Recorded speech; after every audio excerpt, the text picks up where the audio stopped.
At nakita ko ang ibang malakas na anghel na nanaog na mula sa langit, na nabibihisan ng isang alapaap, at ang bahaghari ay nasa kanyang ulo, at ang kanyang mukha ay gaya ng araw, at ang kanyang mga paa ay gaya ng mga haliging apoy.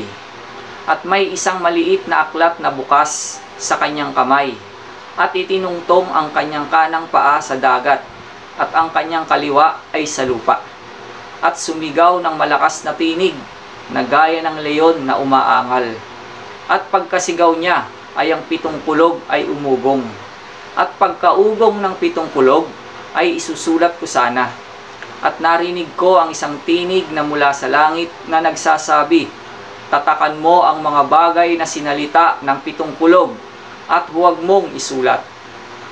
At ang anghel na aking nakita na nakatayo sa ibabaw ng dagat at sa ibabaw ng lupa ay itinaas ang kanyang kanang kamay sa langit at ipinanumpa yaong nabubuhay magpakailan-kailanman na lumalang ng langit at ng mga bagay na naroroon at ng lupa at ng mga bagay na naririto at ng dagat at ng mga bagay na naririto, na hindi na magluluwat ang panahon, kundi sa mga araw ng tinig ng ika-7 anghel, pagkamalapit ng siya'y humihit, kung magkagayoy ganap na ang hiwaga ng Diyos, ayon sa mabubuting balita na kanyang isinaysay sa kanyang mga alipin na mga propeta.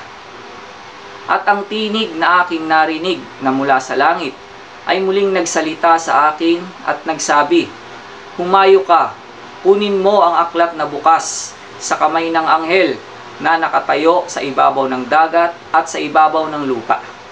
At ako'y naparoon sa anghel na nagsabi ako sa kanya na ibigay sa akin ang maliit na aklat. At kanyang sinabi sa akin, "Kunin mo ito at ito'y kanin mo at papapaitin ng iyong tiyan. Datapwat sa iyong bibig ay magiging matamis na gaya ng pulot." At kinuha ko ang maliit na aklat sa kamay ng anghel at aking kinain. At sa aking bibig ay matamis na gaya ng pulot.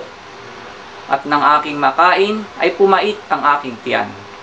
At sinasabi nila sa akin, "Dapat kang manghulang muli sa maraming mga bayan at mga bansa at mga wika at mga hari."